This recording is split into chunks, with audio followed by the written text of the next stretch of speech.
अपने आदर्शों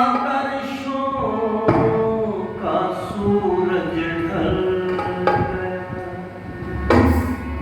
बिल्कुल सीधे सीधे शब्द समझ में आएंगे। अपने आदर्शों का सूरज ढल गया, देश में चक्कर विदेशी चल गया। अपने आदर्शों का सूरज ढल गया, अपने आदर्शों का सूरज ढल गया, देश में चक्कर विदेशी चल गया। अपने आदर्शों का सूरज ढल गया।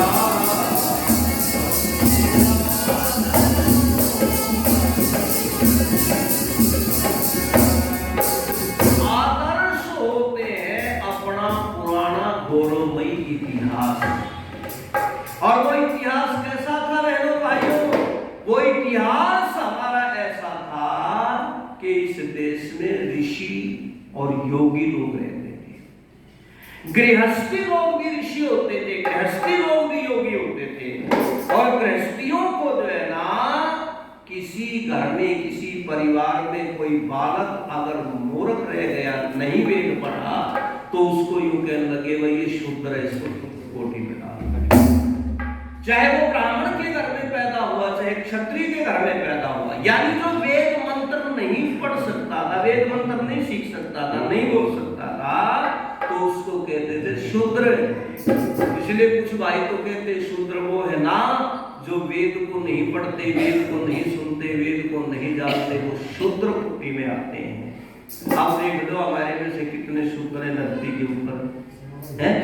जो वेद सुनते नहीं सारे शूद्र है ना, वेद नहीं पढ़ते सारे शूद्र हैं उनको। तो अपने आदर्श जो थे उनको मिटा दिया गया। किसने मिटाया? सबसे ज्यादा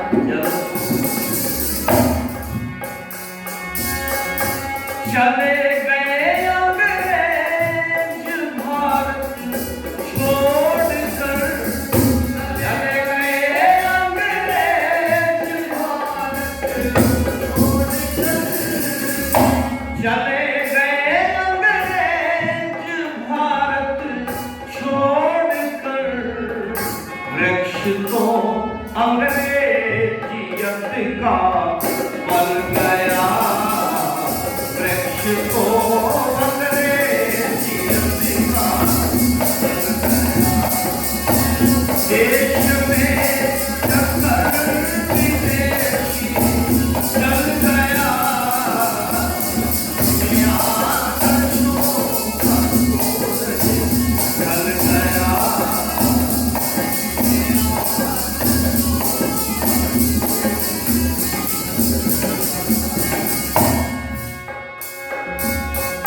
नगनता दुनिया में बढ़ती जा रही, नगनता दुनिया में बढ़ती जा रही, नगनता दुनिया में बढ़ती जा रही, इस कदर फैशन घरों में पल गया,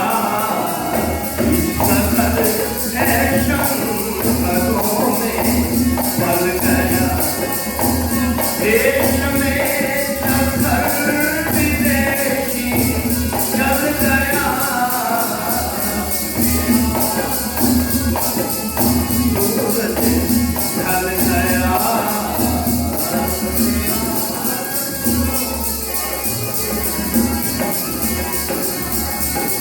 एक एक लाइन की व्याख्या मैं आपके बीच में करूंगा तो समय बहुत लगेगा, पर वो छोटे रूप में बता। चले गए अंग्रेज भारत छोड़कर, अंग्रेज चले गए, चले गए अंग्रेज भारत छोड़कर, पर वृक्ष तो अंग्रेजियत का पल गया। जो अंग्रेज चाहते थे वो बीज बो करके इस धरती में चले गए, और वो बीज फिर थोड़ी सी बरसात हमारे बालों में पानी डाल करके, हमारे बालों में उसको सींच करके उस बीज को अंकुरित कर दिया, और वो आज इतना बड़ा वट वृक्ष बन गया रे लोगों कि आज उस अंग्रेजी वट वृक्ष के नीचे ही हम जी रहे हैं, उसी की छाया के नीचे बैठे, उसी का फल खा रहे हैं। जैसे भी उसके फल है, सही है गलत है, वो सारे फल जो है हम उसी अंग्रेजों के डाले हुए बीज से अंकुरित हुए वट वृक्ष जो बन करके तैयार हो गया उसी के खा रहे हैं। अच्छा खा रहे कि नहीं? एक भाई को बोला जी कैसे खा रहे? मैंने कहा तो ये बता मेरे भाई अपने बच्चों से क्या कहलवाता है? बोला जी मैं तो पापा कहलवाता हूँ। मैंने कहा अंग्रेजों का बीज है ये पापा। बोले जी डैडी कहते, मैंने कहा ये भी अंग्रेजों का दिया हुआ बीज है। घर में तेरे बच्चे तुम्हारी माँ को क्या कहते? बोले जी मम्मी कहते हैं। मैंने कहा ये अंग्रेजों का बीज है। अपने वाला आदर्श रूपी जो बीज था वो था माता पिता, लेकिन वो बीज जहरीला जो अंग्रेजों ने बोया, वो विषैला बीज जो हमारी धरती पे बोया, तो वो मम्मी और पापा के रूप में आज हमारे बीच में तैयार हो रहा है। सब मम्मी पापा बोलते हैं। मैं बड़े बड़े कॉलेज यूनिवर्सिटियों के अंदर हजारों छात्र छात्राओं के बीच में खड़ा होकर के जब बोलता हूँ तो मैं बच्चों से पूछता हूँ बेटा घर में तुम माँ को क्या कहते हो? बोले जी मम्मी कहते हैं। मैंने कहा क्यों कहते हो? बोले जी क्या करें आदत पड़ गई हम तो यही सब प्रचलित हो गया। मैंने कहा बेटा इसका अर्थ क्या है? उन्हीं की जुबानी जब पूछते हैं कि बच्चों मम्मी का अर्थ क्या है जवानों, तो वो कहते हैं जी अर्थ तो अच्छा नहीं है। मैंने कहा फिर भी होगा कुछ तो बच्चों सुनो मम्मी का अर्थ क्या है? मम्मी का अर्थ है मरी हुई, डेड, खत्म, सड़ी गली घास जो बर्फ में लगा करके संभाल करके धर रखी हो, फ्रीजर में लगा करके, उसको क्या कहते हैं? क्या कहते हैं उसको? हाँ शर्माओ कहते हो कोई बात नहीं, उसको कहते हैं मम्मी। जो कई साल की पुरानी डेड बॉडी उसको मम्मी कहते हैं। अच्छा डैडी किसको कहते हैं? डैडी तो सीधा अर्थ है डैडी डेड, डेड हो गया, खत्म हो गया, मर गया, खत्म हो गया। अच्छा जब घर में मम्मी पापा मरे हुए तो संतान कैसे बढ़िया बढ़ेगी, फिर निर्माण कैसे होगा उसका? बहुत सारे बच्चे पूछते हैं फिर क्या कहें? मैंने कहा माँ को माँ कहो तुम। माँ का शब्द ममता भरा है, माँ निर्माण करने वाली होती है, माँ हमें जीवन देती है, माँ वो होती है जो संतान के लिए सब कुछ न्यौछावर कर देती है, उसे माँ कहते हैं। मम्मी उसे कहते हैं जो संतान को पैदा करके मर जाती है, खत्म हो जाती है, उसका नाम मम्मी है। पिता किसको कहते हैं? पालन करने वाले को पिता कहते हैं। अच्छा पिता पालन करते हैं कि नहीं? खेत में हल चलाते हैं या नौकरी करते हैं, मेहनत करते हैं, मजदूरी करते हैं, व्यापार करते हैं, खेती बाड़ी करते हैं, जो भी करते हैं वो पिता करके पालन पोषण करता है। पिता हमारे विद्यालय की स्कूल की फीस देते हैं, पिता कपड़े सिलवा करके देते हैं, और ऐसे पिता को हमने मार दिया अंग्रेजी रूपी बीज डाल करके, उसे कहा डेड हो तुम तो, खत्म हो गए तुम तो। जब पिता को ही मार दिया तो ईमानदारी से बताओ फिर हम कैसे जीवित बचेंगे? मरा हुआ किसी को सिखा सकता है कुछ? मुर्दा किसी को सिखा सकता है बच्चों? नहीं सिखा सकता। इसलिए इन शब्दों को छोड़ना पड़ेगा, और इन शब्दों को छुड़वाने के लिए हमने एक योजना बनाई है, घर घर यज्ञ और वेद प्रचार। घरों में घुसना पड़ेगा लोगों के, घरों में बैठेंगे, वहां यज्ञ करेंगे, हवन करेंगे, आसपास के 20-30 परिवारों को जोड़िए, और उन परिवारों के बीच में बैठ कर के इस वैदिक परंपरा, रामायण की, गीता की जो दर्शनों पुस्तकों की जो परंपरा है वो दोबारा से जीवित करनी पड़ेगी, वरना संतान हमारे हाथ से गई, खत्म होगी, गैरों के हाथ में चली गई है। नग्नता दुनिया में बढ़ती जा रही, इस कदर फैशन घरों में पड़ गया, फैशन इतना खराब, इतनी नग्नता कि आज लड़के तो यूं होड़ मचा रहे कि हम लड़की बन जाए, लंबे लंबे बाल रखना, पता नहीं चुस्त पजामे, पता नहीं क्या क्या पहनते हैं लड़के, वो बिल्कुल ऐसा बनना चाह रहे हैं कि हम लड़की बन जाए। और लड़कियां इतनी एडवांस होगी, जींस की पैंट पहन करके, फटे पुराने कपड़े हैं, फटी हुई पैंटें पहन के, बताओ आधा शरीर दिख रहा है। वो भी जो है ना ऐसी नग्नता की, पश्चिमी सभ्यता की दौड़ में दौड़ी जा रही है, जिससे हमारी संस्कृति का मलिया मेट कर दिया। वरना हमारा तो वृक्ष ऐसा था, वेद रूपी वृक्ष, जिसकी छाया के तले बैठ करके कहते थे संगच्छध्वम संपद्भम सम्मो मनांसी जानताम देवा भागम यथा पूर्वे समझाना नाम। जिस वेद वृक्ष के नीचे बैठ करके कहते थे स्वस्ति पंथा अनुचरेम, कल्याण के मार्ग पर चले हम, ये हमारा वेद रूपी वट वृक्ष है। उसकी छाया के नीचे जो बैठ गया उसे आनंद प्राप्त हो गया, लेकिन उसको किसकी आवाज़ की किसने खा लिया? सुनो तीसरी बात,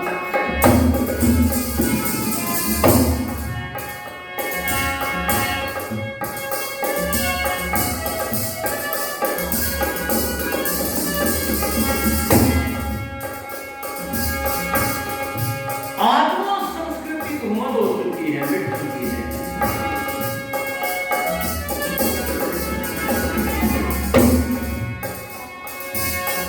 बिजलियां ऐसी गिरी इस पेड़ पर, बिजलियां ऐसी गिरी इस पेड़ पर, बिजलियां ऐसी गिरी इस पेड़ पर, सभ्यता का घोंसला ही जल गया, सभ्यता का घोंसला ही जल गया,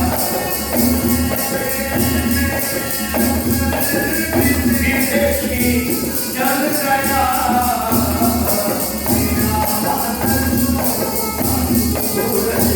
जल गया, अपने आदर्शों का सूरज जल गया।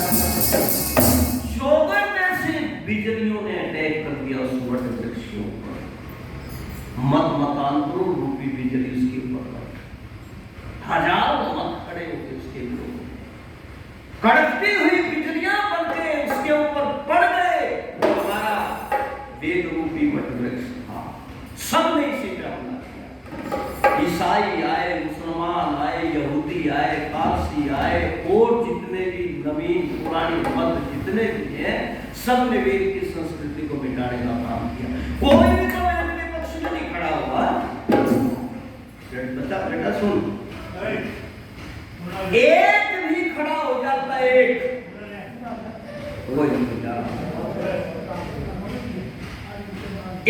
भी यदि खड़ा हो जाता तो शायद इस वृक्ष की थोड़ी बहुत रक्षा हो जाती। हाँ, कुछ लोगों ने इस वृक्ष की रक्षा करने के लिए, बचाव करने के लिए खड़ा होने का प्रयास किया, पर उसे जिंदा नहीं छोड़ा लोगों ने, उसके ऊपर भी बिजलियां करके टूट पड़े।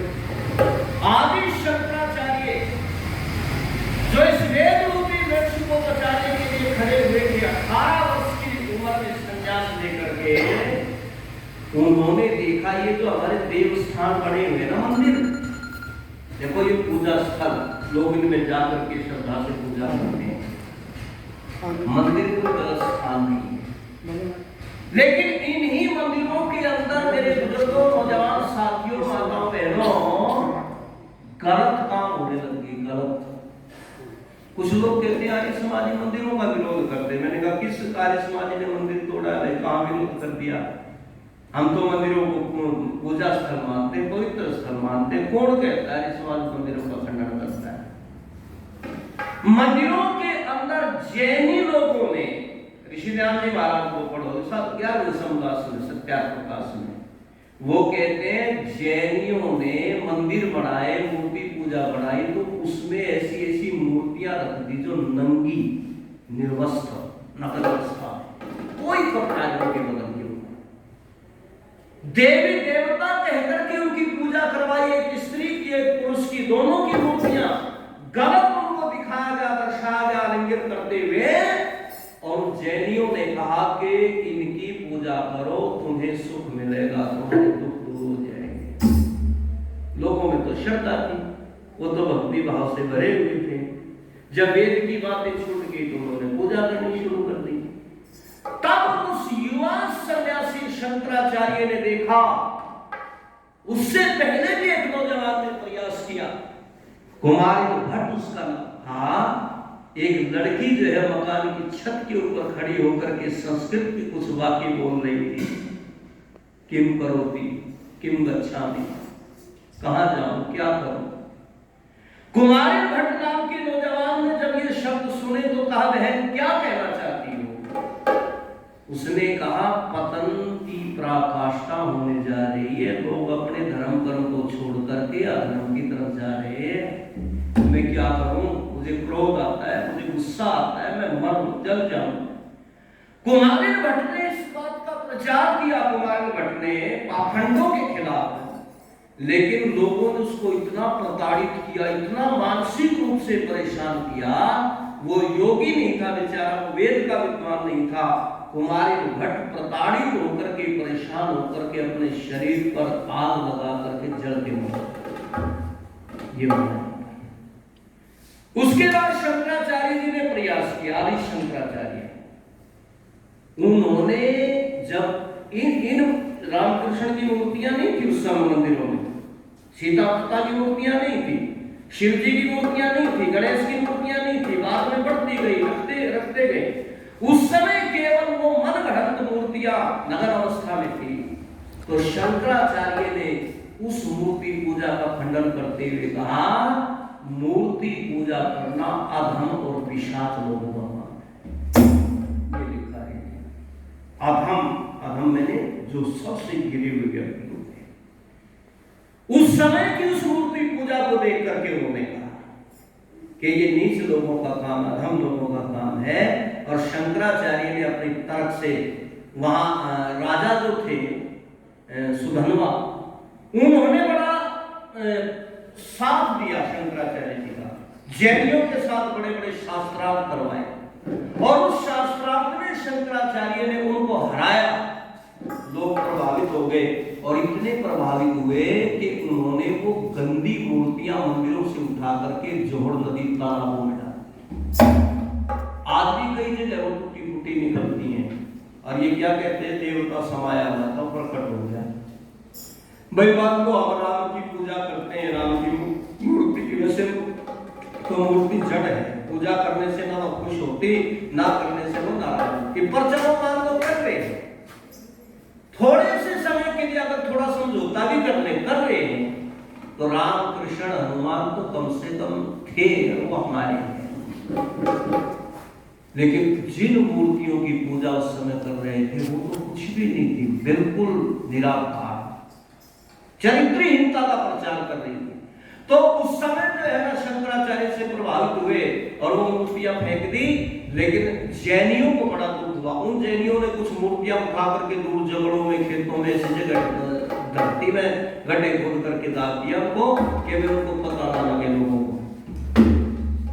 तो बस लंबी बात हुई। उसके बाद शंकराचार्य को एक जैन मत के मानने वाले नौजवान हुआ करके उनका शिष्य बन गया धोखे से, और उसी ने एक दिन दूध में जहर दे दिया और शंकराचार्य की मौत हो गई। शंकराचार्य के शिष्य जो थे वो फिर आलसी हो गए, जैसे आजकल आर्य समाजी में थोड़े आलसी हो गए, थोड़े क्या ज्यादा ही हो। तो वो आलसी हो गए और उन्होंने जो है ना मूर्ति पूजा का खंडन बंद कर दिया। शंकराचार्य की मूर्ति बना करके 4 मठ बना दिए, योगी मठ, जोशी मठ, पता द्वारका आदि कहाँ बना रखे हैं, वो 4 बना दिए। और शंकराचार्य की मूर्ति बना करके पूजा करनी शुरू कर दी। यानी जिस बीमारी को शंकराचार्य ने काटा था वो बीमारी शंकराचार्य के शिष्यों ने शुरू कर दी। तो वो जैन मत के जो थे उनको भी समय मिल गया, उन्होंने वो मूर्तियां जंगलों से उखाड़ी और दोबारा फिर मंदिरों में रख दी। और उसके बाद उन्होंने अपने गुरुओं की, महावीर स्वामी की और 24 तीर्थंकरों की मूर्तियां बना करके मंदिरों में पूजवाना शुरू कर दिया। उसके बाद अगर सही रूप से इसकी जड़ काटी तो ऋषि दयानंद जी महाराज ने काटी।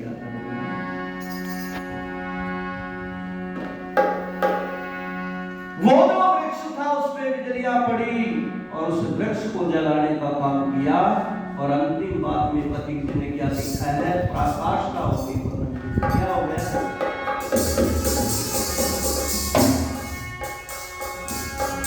पथिक भ्रष्टाचार फैला हर जगह,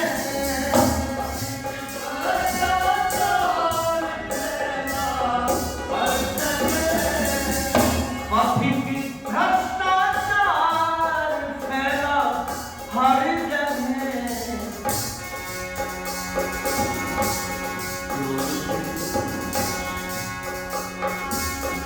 इन दिलों पर कौन कालिक मर गया, इन दिलों पर कौन कालिक मर गया। देश में चक्कर विदेशी चल गया, देश में चक्कर विदेशी चल गया। अपने आदर्शों का सूरज ढल गया, अपने आदर्शों का सूरज ढल गया।